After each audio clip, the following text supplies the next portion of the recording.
بسم اللہ الرحمن الرحیم۔ ہرقل یعنی شاہ روم نے ان کے پاس قریش کے قافلے میں ایک آدمی بلانے کو بھیجا، اور اس وقت یہ لوگ تجارت کے لیے ملک شام گئے ہوئے تھے، اور یہ وہ زمانہ تھا جب رسول اللہ صلی اللہ علیہ وسلم نے قریش اور ابو سفیان سے ایک وقتی عہد کیا ہوا تھا۔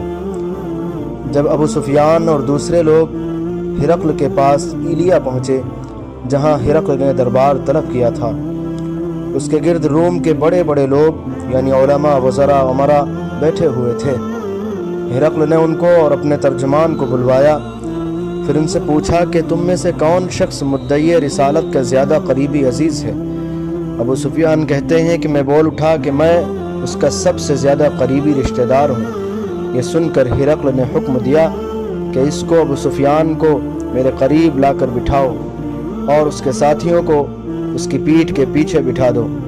پھر اپنے ترجمان سے کہا کہ ان لوگوں سے کہہ دو کہ میں ابو سفیان سے اس شخص کے یعنی محمد صلی اللہ علیہ وسلم کے حالات پوچھتا ہوں، اگر یہ مجھ سے کسی بات میں جھوٹ بول دے تو تم اس کا جھوٹ ظاہر کر دینا۔ یعنی ابو سفیان کا قول ہے کہ خدا کی قسم، اگر مجھے یہ غیرت نہ آتی کہ یہ لوگ مجھ کو جھٹلائیں گے تو میں آپ صلی اللہ علیہ وسلم کی نسبت ضرور غلط گوئی سے کام لیتا۔ خیر، پہلی بات جو ہرقل نے مجھ سے پوچھی وہ یہ کہ اس شخص کا خاندان تم لوگوں میں کیسا ہے؟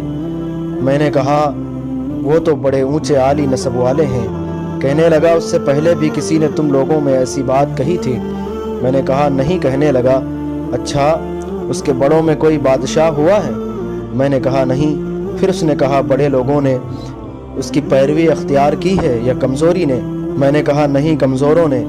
پھر کہنے لگا اس کے تابع دار روز بڑھتے جاتے ہیں یا کوئی ساتھی پھر بھی جاتا ہے؟ میں نے کہا نہیں۔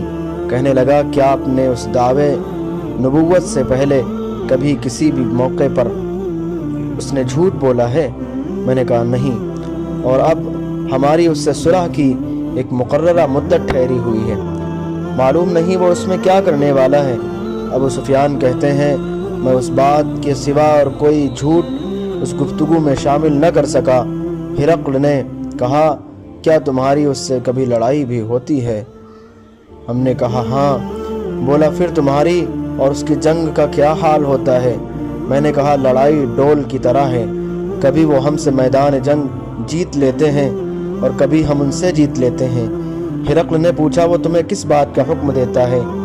میں نے کہا وہ کہتا ہے کہ صرف ایک اللہ ہی کی عبادت کرو، اس کا کسی کو شریک نہ بناؤ، اور اپنے باپ دادا کی شرک کی باتیں چھوڑ دو، اور ہمیں نماز پڑھنے، سچ بولنے، پرہیزگاری اور صلح رحمی کا حکم دیتا ہے۔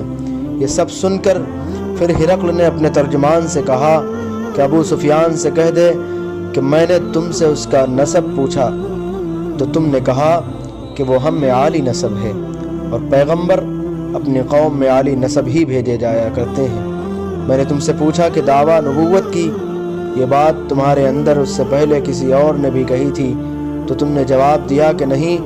تب میں نے اپنے دل میں کہا کہ اگر یہ بات اس سے پہلے کسی نے کہی ہوتی تو میں سمجھتا کہ اس شخص نے بھی اسی بات کی تقلید کی ہے جو پہلے کہی جا چکی ہے۔ میں نے تم سے پوچھا کہ اس کے بڑوں میں کوئی بادشاہ بھی گزرا ہے؟ تم نے کہا کہ نہیں۔ تو میں نے دل میں کہا کہ ان کے بزرگوں میں سے کوئی بادشاہ ہوا ہوگا تو کہہ دوں گا کہ وہ شخص یعنی اس بہانے اپنے آباء و اجداد کی بادشاہت اور ان کا ملک دوبارہ حاصل کرنا چاہتا ہے۔ اور میں نے تم سے پوچھا کہ اس بات کے کہنے یعنی پیغمبری کا دعویٰ کرنے سے پہلے تم نے کبھی اس کو دروغ گوئی کا الزام لگایا ہے؟ تم نے کہا کہ نہیں۔ تو میں نے سمجھ لیا کہ جو شخص آدمیوں کے ساتھ دروغ گوئی سے بچے وہ اللہ کے بارے میں کیسے جھوٹی بات کہہ سکتا ہے۔ اور میں نے تم سے پوچھا کہ بڑے لوگ اس کے پیرو ہوتے ہیں یا کمزور آدمی؟ تم نے کہا کمزوروں نے اس کی اتباع کی ہے۔ تو دراصل یہی لوگ پیغمبروں کے متبعین ہوتے ہیں۔ اور میں نے تم سے پوچھا کہ اس کے ساتھی بڑھ رہے ہیں یا کم ہو رہے ہیں؟ تم نے کہا کہ وہ بڑھ رہے ہیں، اور ایمان کی کیفیت یہی ہوتی ہے حتیٰ کہ وہ کامل ہو جاتا ہے۔ اور میں نے تم سے پوچھا کہ آیا کوئی شخص اس کے دین سے ناخوش ہو کر مرتد بھی ہو جاتا ہے؟ تم نے کہا نہیں۔ تو ایمان کی خاصیت بھی یہی ہے، جن کے دلوں میں اس کی مسرت رچ بس جائے وہ اس سے لوٹا نہیں کرتے۔ اور میں نے تم سے پوچھا کہ آیا وہ کبھی عہد شکنی کرتے ہیں؟ تم نے کہا نہیں، پیغمبروں کا یہی حال ہوتا ہے، وہ عہد کی خلاف ورزی نہیں کرتے۔ اور میں نے تم سے کہا کہ وہ تم سے کس چیز کے لیے کہتے ہیں؟ تم نے کہا کہ وہ ہمیں حکم دیتے ہیں کہ اللہ کی عبادت کرو، اس کے ساتھ کسی کو شریک نہ ٹھہراؤ، اور تمہیں بتوں کی پرستش سے روکتے ہیں، سچ بولنے اور پرہیزگاری کا حکم دیتے ہیں۔ لہٰذا اگر یہ باتیں جو تم کہہ رہے ہو سچ ہیں تو عنقریب وہ اس جگہ کا مالک ہو جائے گا کہ جہاں میرے یہ دونوں پاؤں ہیں۔ مجھے معلوم تھا کہ وہ پیغمبر آنے والا ہے، مگر مجھے یہ معلوم نہیں تھا کہ وہ تمہارے اندر ہوگا۔ اگر میں جانتا کہ اس تک پہنچ سکوں گا تو اس سے ملنے کے لیے ہر تکلیف گوارا کرتا۔ اگر میں اس کے پاس ہوتا تو اس کے پاؤں دھوتا۔ ہرقل نے رسول اللہ صلی اللہ علیہ وسلم کا وہ خط منگایا جو آپ نے وحی کلبی رضی اللہ عنہ کے ذریعے حاکم بصرہ کے پاس بھیجا تھا، اور اس نے وہ ہرقل کے پاس بھیج دیا تھا۔ پھر اس کو پڑھا تو اس میں لکھا تھا، اللہ کے نام کے ساتھ جو نہایت مہربان اور رحم والا ہے، اللہ کے بندے اور اس کے پیغمبر محمد صلی اللہ علیہ وسلم کی طرف سے یہ خط ہے شاہ روم کے لیے۔ اس شخص پر سلام ہو جو ہدایت کی پیروی کرے۔ اس کے بعد میں آپ کے سامنے دعوت اسلام پیش کرتا ہوں۔ اگر آپ اسلام لے آئیں گے تو دین و دنیا میں سلامتی نصیب ہوگی، اللہ آپ کو دوہرا ثواب دے گا، اور اگر آپ میری دعوت سے روگردانی کریں گے تو آپ کی رعایا کا گناہ بھی آپ ہی پر ہوگا۔ اور اے اہل کتاب، ایک ایسی بات پر آ جاؤ جو ہمارے اور تمہارے درمیان یکساں ہے، وہ یہ کہ ہم اللہ کے سوا کسی کی عبادت نہ کریں اور کسی کو اس کا شریک نہ ٹھہرائیں، اور نہ ہم میں سے کوئی کسی کو خدا کے سوا اپنا رب بنائے۔ پھر اگر وہ اہل کتاب اس بات سے منہ پھیر لیں تو مسلمانوں، تم ان سے کہہ دو کہ تم مانو یا نہ مانو، ہم تو ایک خدا کے اطاعت گزار ہیں۔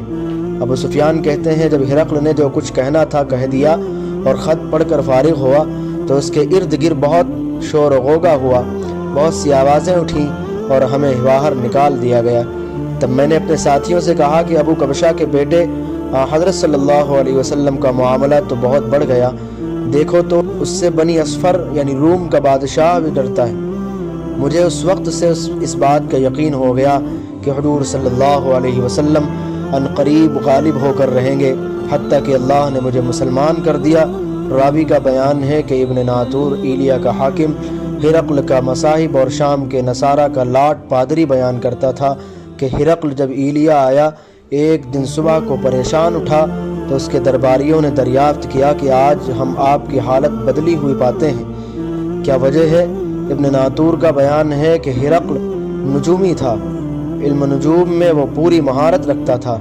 اس نے اپنے ہم نشینوں کو بتایا کہ میں نے آج رات ستاروں پر نظر ڈالی تو دیکھا کہ ختنہ کرنے والوں کا بادشاہ ہمارے ملک پر غالب آ گیا ہے، بھلا اس زمانے میں کون لوگ ختنہ کرتے ہیں؟ انہوں نے کہا کہ یہود کے سوا کوئی ختنہ نہیں کرتا، سو ان کی وجہ سے پریشان نہ ہوں۔ سلطنت کے تمام شہروں میں یہ حکم لکھ بھیجیے کہ وہاں جتنے یہودی ہوں سب قتل کر دیے جائیں۔